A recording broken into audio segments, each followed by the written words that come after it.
Chapter 28. Curtin Lower raised a hand to ward off the dust storm raised by the shuttle's landing jets. The Safarium settled down easily, its landing lights strobing brightly in the Borlasian evening. The hum of the engines filled the air, drowning out the sound of the gangway being lowered from the belly of the ship. The intelligence agent smiled at General Derricote as the base's commander crested the stairs to the landing platform. "Come to see me off? I'm honored." Derricote returned the smile. "Your visit was not as onerous as you might imagine, Agent Lure." The older man held a bottle out to him. "A memento of your visit." Curtin took it. "Corellian whiskey, Weirin's Reserve, no less." He looked closely at the cap and the holographic tax seal. "It looks genuine. Is it, or have you prepared this so I can poison myself and eliminate a problem for you?" Derricote opened his hands. "If you want to open it in lum guzzle, I'll join you. It is genuine, and quite costly, but I have connections that make it possible for me to obtain it.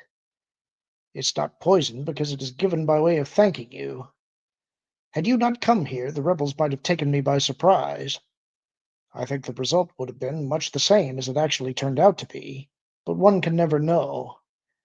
Your use of influence to transfer a squadron of TIE starfighters here from the Eviscerator until my fighters can be replaced was also appreciated." The general's openness surprised Curtin. "You do not feel that my being ordered back to Imperial Center is a threat to your operation here?" Derricote shrugged. "I'm too much a realist to imagine I could keep this operation secret forever. I trust you will use your knowledge of it to your own gain, which means I will not be sacrificed casually.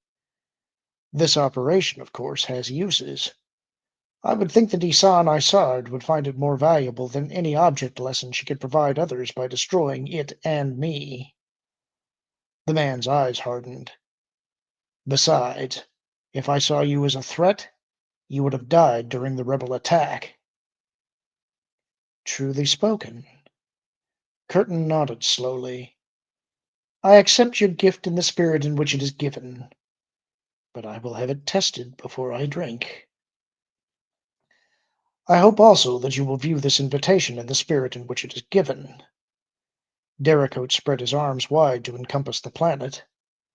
"The Empire is dead. What will rise to replace it, I don't know. But the core will be heating up, and Imperial Center is going to be roasted alive. Rebels, warlords, either could do the job. Old Borlius here? It's been through its time of fire. I'll be here when Imperial Center isn't.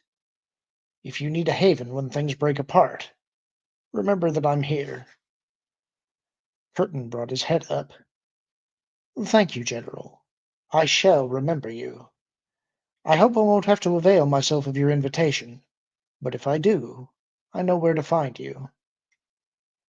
Have a good trip to Imperial Center, Agent Lure."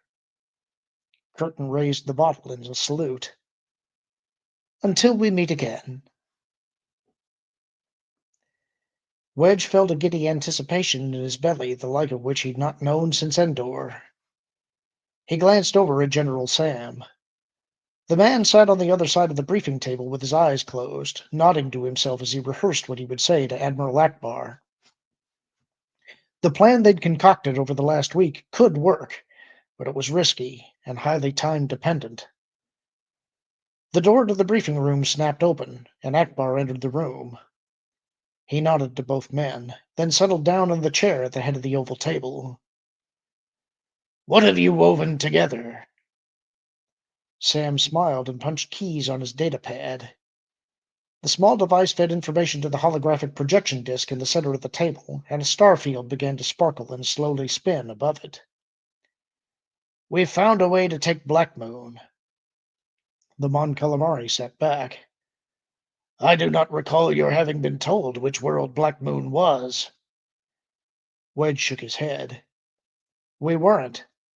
As per orders, coordinates were downloaded to and erased from all of our astromechs and navigational computers before and after the operation.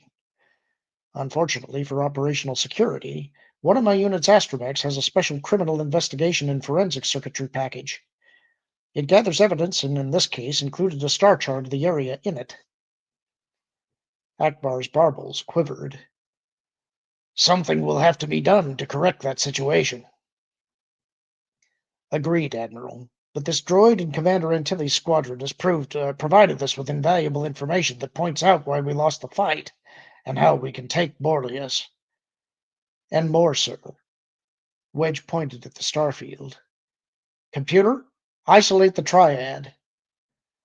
The starfield grew, and stars bled out of the edges of the image. In the center, 3 stars intensified in radiance, and faint green lines stretched out to link them. A small arrow pointed down and away from the lowest point of the triangle, indicating the direction of the core and Coruscant. These 3 systems are, in descending order, Mirrit, Venjaga, and Pyria. The center one, Venjaga, is home to the Eviscerator. It is using Jaga 2 as a base, and is there to protect the concussion missile production facilities. While the output is considered small by Imperial standards, the fact that the world is actually producing missiles makes it worth protecting. Sam indicated the uppermost system, the one on a virtual straight line with Borlius. The Mirrit system is home to Ord Mirrit. The Empire abandoned that base shortly after Endor and shifted the garrison all the way over to Corellia to help hold the shipyards there. Ord Mirrit is really too far away from anything substantial for us to use it as a base, as we had done with Ord Padrone. Still, it is part of the sector the Eviscerator is tasked to defend. Finally, we have Borlius. Sam hit a button on his datapad, and the starfield dissolved into the image of the planet. When we were there before, we discovered the estimates of power generation for the planet were low by at least half, and 2 squadrons of fighters, interceptors no less, showed up without warning. All of the data we had about the planet had been stolen from Imperial files by Bothan slicers. Unfortunately for us, that information was incomplete. Wedge nodded. We went back and pulled old data files on Borlius, and they provided the answers to questions that were never asked before the first operation. Back before the Empire existed, Alderaan Biotics set up a research facility on the far side of the planet. It included a geothermal generation station and a local spaceport.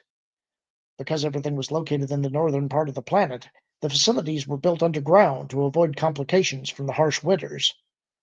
A series of scan surveys of the planet would be required to locate the sites from space. What Commander Antilles says is true, sir, and the effort to locate these bases from space would have revealed our interest in the planet to the Empire. The Mon Calamari acknowledged Sam's comment with a nod. Why was there no information about this place in the Imperial files, General? The facility was shut down years ago.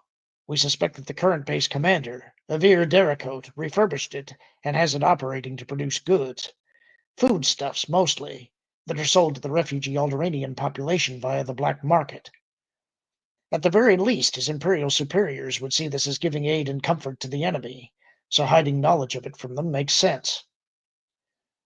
So you suspect this facility and its generator was the source of the power used to reinforce the base's shields? Yes, sir. Wedge pointed to a faint red line linking the military base and the biotics facility. A tunnel that runs about 1¼ kilometers beneath the surface of the planet links the 2 facilities. There's a rift valley where a ferrocrete conduit links the tunnel one side to the other. This is the weak link. The generator is too deep to blow with proton torpedoes, and destroying it makes no sense if we intend to take the planet. Akbar nodded, then tapped his lower lip with a flipper-like hand. If you sever the connection with the military base, you bring us back to the original Bothan estimates of the defenses. If we bring our ships back in, we should be able to bring the shields down as we did before. We could take the base, but then the Eviscerator would come and destroy it. Sam shook his head. Not if the Eviscerator arrives too late. Our plan in this, we stage a feint at Jaga 2. The Emancipator and the Liberator arrive in system, just at the outer edge of the gravity well created by the 7th planet, a gas giant. They deploy my defender wing and another wing of fighters, matching the Eviscerator's complement of ties. The Eviscerator will deploy its fighters and move out behind their screen to engage our ships.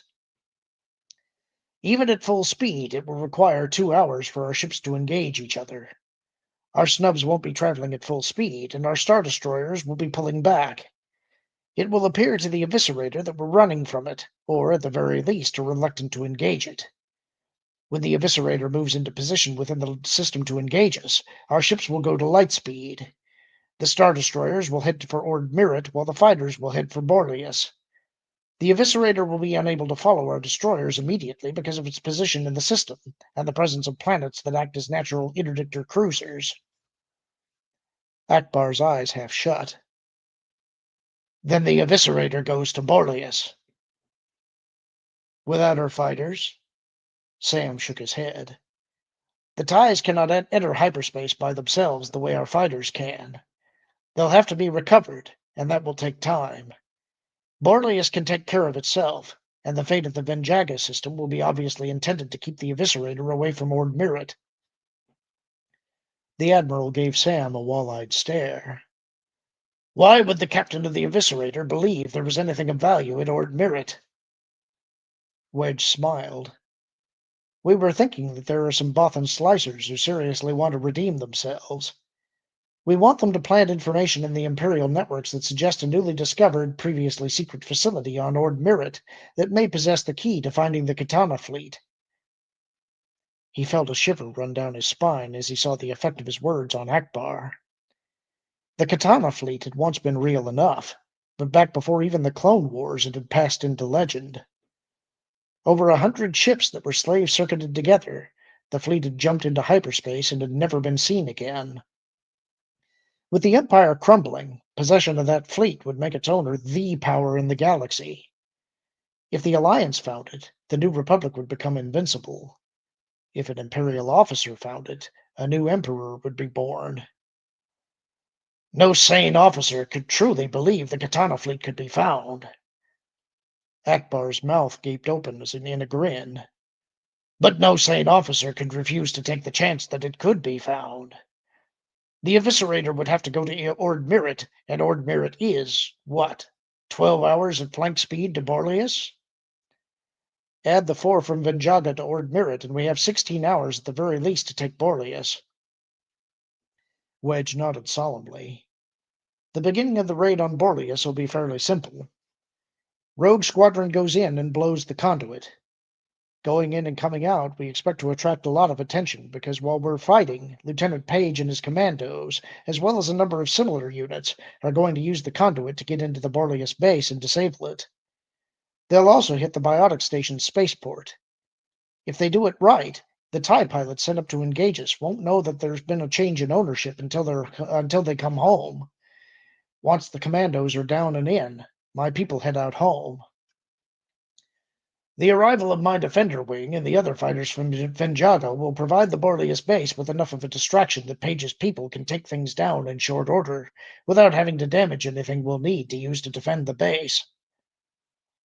Akbar's barbels twitched.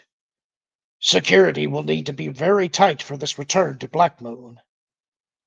Yes, sir, but we have some advantages here. Daracote won't think we'll be coming back because the moon is in position to block our escape route.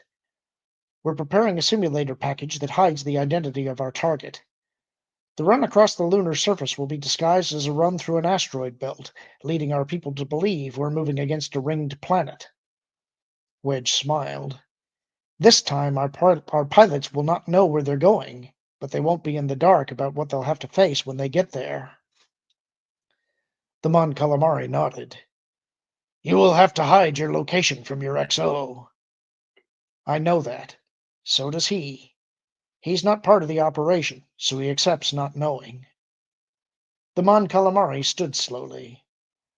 I think this plan is a good one, and can be made better. I do have one concern, however.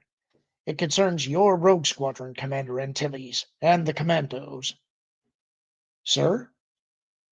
If the operations are launched simultaneously, and I must assume they will be, so an alarm raised by the Eviscerator will not put Boreas in a heightened state of alert in time to disrupt your effort, There will be at least 4 hours before we have more forces arriving at Borlius. Flight suit life support lasts for 3 hours. Anyone left behind will die. I know that, sir. Do your people know that? Wedge shook his head. They will before they go. I've got 6 operational ships. This will be a volunteer mission. And a very bold one. Admiral Akbar nodded solemnly. Let us go over it again, and guarantee the gain will be worth the likely cost. Right now, I believe I could sell it to the Provisional Council, but some modifications will make this a certainty.